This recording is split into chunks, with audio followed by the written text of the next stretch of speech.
This is Viewpoints by Hennessy, a podcast featuring the latest thinking from the team at Hennessy Funds. My name is Jay Coulter, and joining me for this interview is Bill Davis, portfolio manager of the Hennessy Stance ESG Fund. We're going to review what's been going on in the fund and get Bill's thoughts on the current market environment. Let's jump right in. Bill, let's start off with this. Congratulations on your fund reaching its 3-year anniversary. It's a big deal, but you've been managing the composite for this strategy for 10 years. You're not new to this space.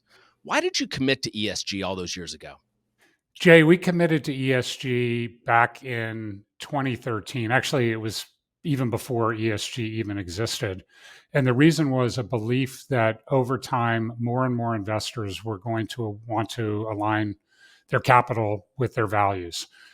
That's the point of view from their standpoint. The point of view from my standpoint is that I believe that there are many off-balance sheet risk factors that traditional approaches to portfolio construction don't fully encompass or recognize. And a lot of those risk factors can really affect performance, both in the short run and the long run. And we wanted to build portfolios that were known for downside risk protection, and ESG provides part of that opportunity set. Over the past decade, what has changed in the ESG space? Well, quite a lot. For one thing, it was born not even really 10 years ago. I mean, I think ESG kind of became popularized in 2020 or late 2019. I think it's changed a lot recently simply because it's become politicized. However, I don't think that the underlying idea behind it, which is to say using off-balance sheet risk factors to better perform fiduciary responsibility on behalf of clients, has changed at all, and it's not going to go away, irrespective of the politics of ESG. I think that it's here to stay. It's certainly been here to stay in Europe to the point where nobody even talks about it anymore. It's just kind of the way portfolios are built. And I think eventually we'll get there in the US, but in the meantime, it continues to move forward. So then through that lens, what do you see as the real opportunity and future for the ESG space? Jay, I think the opportunity within ESG is to continue to look for better sources of ground truth. I say that because a lot of the underlying data that, leaving aside fundamental financial factors, which we also use in assembling portfolios, a lot of the underlying ESG data is self-reported by companies. And there's a completeness issue and there's a latency issue. And so one of the challenges is if we're trying to ascertain risk between two companies, let's say, that have significant and similar water dependency, we want the most accurate data that we can in order to determine which of those companies, all other things being equal, makes the most sense. And so we're constantly looking for new sources of data, and we're finding them and we're incorporating them into our process.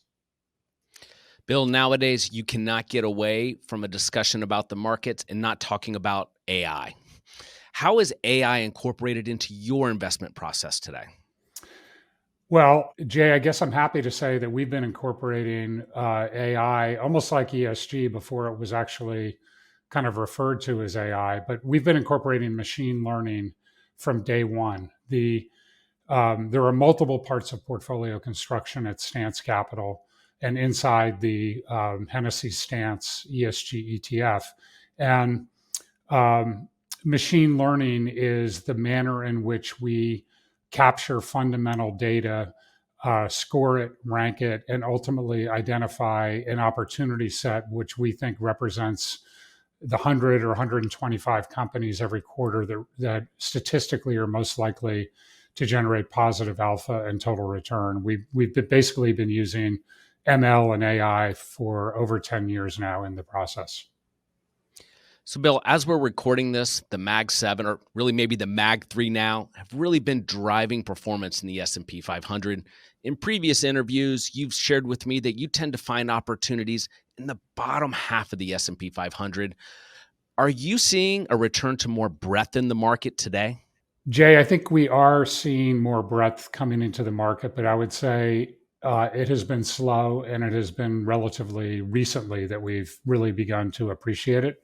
So, as you know, in 2022, I think seven stocks accounted for over 90% of the returns within the S&P 500. So managers like Stance that have focused on downside risk protection really were not rewarded in a year like 20. I'm sorry, I said 2022. I meant 2023. In 2022 was the opposite scenario where those stocks that we call the Mag 7 were way down. I mean, they were all down on average 50%. Stance did very well relative to the market in a year like that.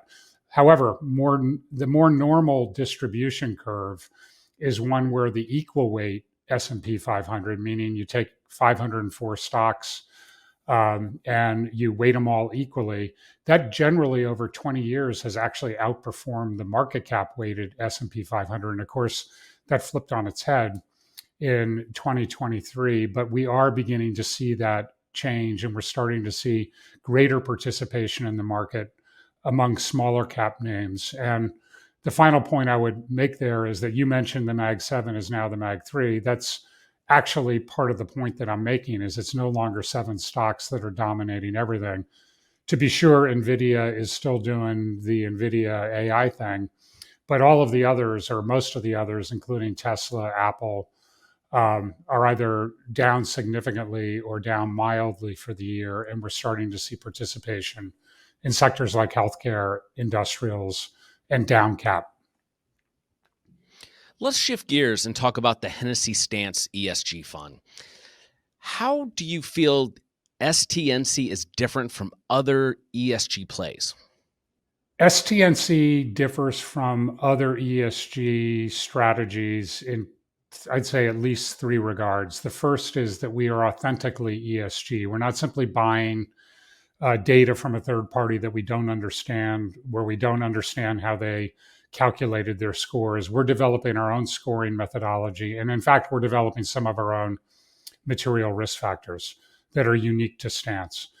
That's point number one. Point number two is that we tend to be very core in orientation, sometimes tilted towards value, whereas most ESG product in the market, even the stuff that's labeled core, is frequently overweight mega cap tech and comm services. So everything tends to skew in ESG towards tech. We have never viewed the world through that lens. And in fact, we think it's important for investors who are using this as a core strategy to have participation across as much of the economy as possible. So that's one of the reasons why we are typically overweight sectors like industrials. And then the third thing is that we are quantitative, unemotional, and hyper focused on downside risk protection. You don't have to keep up with the S&P every up year if you do better than the S&P in the middling or down years. And ultimately, we're delivering this, like our composite, which you mentioned at the beginning, which goes back now 10 years. We have matched the performance of the S&P over 10 years with substantially lower downside risk and volatility. Bill, that's interesting. I did not realize you guys have your own scoring system for ESG as opposed to outsourcing it to from a third party that other ETF providers could be using. That has to be a clear differentiator. So what does that lead you to look at in terms of key metrics that drive ESG performance? Well, I'd say the metrics depend on the sector or subsector of the economy. We basically break the S&P 500 down into 66 subgroups, and then we compare companies against their subgroup peers on up to 24 of these ESG, or let's just call them material risk factors. Depending on the subgroup, there might only be 8 or 10 factors that we're comparing companies on, or it might be 23 or 24. So everyone is different. I would say for more, for grittier types of companies that are more industrial in nature, we might be looking at up to 20, and big ones tend to be clean revenue and clean capex. So we want to understand how a company's revenues break down at a product or service level, and we also want to understand how they're actually spending money through R&D or acquisitions, because how companies spend money is a leading indicator of the direction that they're going in. And so if we understand that today, we're in a better position to understand where they're going tomorrow. Interesting. Let's talk about a couple of names in the portfolio today. Could you tell us a little bit about Brown & Brown? Sure. So Brown & Brown, which most people have probably never heard of, it's actually, I would say, in the bottom third of the S&P from a cap weight standpoint, is actually an insurance brokerage business. So think of business insurance and think of a firm that's rolling up smaller regional insurance brokers. And Brown & Brown has been in our portfolio, I think, since the beginning of this year. So we rebalance quarterly, Jay. And they came in at the beginning of 2024. I think it's up about 22%. There's nothing special that the company is doing from an ESG standpoint. They're just in the top half after we score them quantitatively. And from a fundamental standpoint, we like their 3-year sales growth forecast, and they've actually done very well in the portfolio. Another holding is Elevance Health. Tell us, why do you like that in the portfolio today? So here's another insurance company. This happens to be health insurance. It's a little different. Healthcare is a little like insurance, well, it's not like insurance. Healthcare is a little like industrials in that there's many different parts of healthcare. And so it's not really one sector of the economy, although it rolls up. But health insurance, Elements has well over 100 million individual Americans that they serve. So they're actually quite a large player. Again, they're in the top half of their industry group. The CEO is a woman. We like their growth prospects. We like them from an ESG standpoint. I think we bought them also at the beginning of this year. They're up pretty much with the market around, I think, 7.5% so far, but it's a name that we have watched for a while and that it's in the portfolio right now. 100 million customers? Did I hear you Yeah. correctly? Yep. Wow. And so the last name to talk about today is GE. Sure. So GE is obviously a bigger cap, more of a household name. The company's been through a lot of changes over the years, divesting major parts of their business, adding others. It was pretty much a beaten down name probably 3 or 4 years ago. It's been in our portfolio occasionally over the years. But again, we're not loyal to companies that we own. If there's another name that we like better, when we rebalance the portfolio, we'll consider removing it. But GE really fits that description of what we're looking for, which is a combination of companies who are in the top half of their class, if you will, from an ESG standpoint, and exhibit strong underlying fundamental indicators. And GE, again, we bought it at the beginning of this year. I think it's up nearly 38 or 40% since we actually bought it. Bill, let's wrap up with this question. We're recording this interview in March of 2024. What's your outlook looking out over the next year for the ESG space? I think it's, in the US, it's certainly gone through a bit of a retrenching. I think you've seen very big companies like BlackRock back away as a result of external pressure. The space isn't going anywhere. I think that what is happening is that companies are both the companies that we're looking at, right, and talking to, as well as the investment firms like us, are going to probably shy away from the term ESG a bit. You notice that we are not shying away from it. We believe in it. We think it's responsible from a fiduciary standpoint, and it's backed up by a long track record.